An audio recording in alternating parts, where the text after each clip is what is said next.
हरे कृष्ण। तो आज के इस कोट में श्रील प्रभुपाद कहते हैं कि एक बूढ़ा व्यक्ति और उसकी पत्नी बैठे हैं और पत्नी अपने पति से कहती है कि चैंट चैंट चैंट। चैंट का अर्थ है जप करना, कि आप जप कीजिए। तो पति कहता है कांट कांट कांट। पति कहता है मैं नहीं कर सकता हूँ। तो प्रभुपाद कहते हैं कि ये कार्टून हमने देखा है, ये एक व्यंग्य चित्र है। ये हमें देखा है कि उसने 3 बार कांट कांट कांट कहा, लेकिन कृष्ण कृष्ण कृष्ण नहीं कहा। तो ये कितना आसान है। किसी भी चीज का विरोध करने से पहले समझना चाहिए कि हम किसका विरोध कर रहे हैं। लोग कभी कभी भक्ति का विरोध इस प्रकार से करते हैं जैसे भगवान से उनका कोई संबंध ही नहीं है। अरे हर क्षण हमारा भगवान के साथ संबंध है।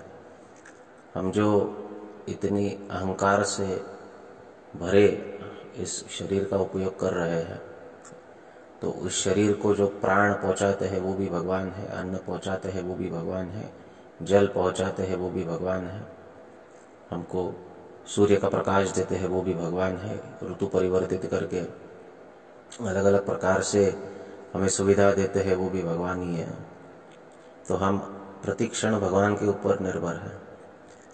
बस केवल हमारे अहंकारवश विरोध करना भक्ति का, या फिर कोई ऐसा व्यक्ति हमें भक्ति का उपदेश कर दे रहा है जिससे हमारा संबंध अच्छा नहीं, इसलिए लोग क्या करते हैं, इसलिए वे भक्ति का विरोध करते हैं या भक्ति को स्वीकार नहीं करते हैं। इससे किसी का भला नहीं होगा। हमें चाहिए कि निष्पक्ष होकर वास्तविक समझ ले कि कृष्ण की स्थिति क्या है, हमारी स्थिति क्या है, हमारा संबंध क्या है। ये जब हम प्रमाणित शास्त्रों के आधार पर समझ पाएंगे और समझने का प्रयास करेंगे, तो निश्चित रूप से कोई भी व्यक्ति भगवान को शरणागत हुए बिना नहीं रह सकता है।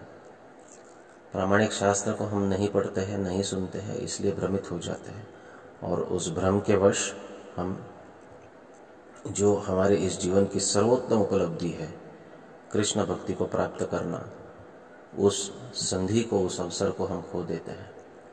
ये भौतिक शरीर भोग करने के लिए नहीं प्राप्त हुआ है, लेकिन इसमें रहकर जन्म मृत्यु से छूटना ये सर्वतोपरि प्राधान्य होना चाहिए, और इस प्राधान्य को बहुत महत्व देना चाहिए। और इससे छूटने के लिए हमें भगवान की शरणागत होना आवश्यक है।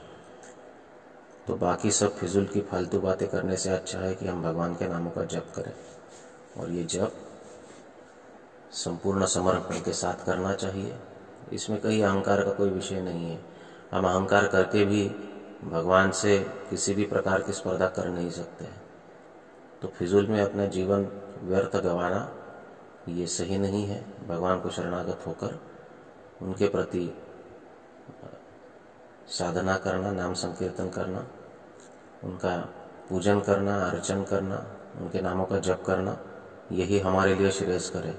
अच्छा, कोई अगर कहे पता नहीं इससे हमें जो अभिष्ट सिद्धि है या जो गोल है, प्राप्तव्य है, वो प्राप्त होगा कि नहीं होगा, ऐसा मान लिया जाए 2 क्षणों के लिए, नहीं भी होगा, तो ये करने से कुछ नुकसान तो नहीं होने वाला है। तो इसलिए नाम संकीर्तन में जुड़ना चाहिए, ये बहुत आवश्यक है।